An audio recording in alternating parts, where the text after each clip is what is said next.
ولقد خلقنا الإنسان ونعلم ما توسوس به نفسه ونحن أقرب إليه من حبل الوريد إذ يتلقى المتلقيان عن اليمين وعن الشمال قعيد ما يلفظ من قول إلا لديه رقيب عتيد وجاءت سكرة الموت بالحق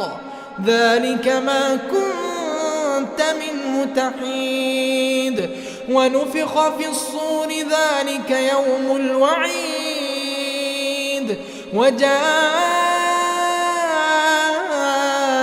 كل نفس معها سائق وشهيد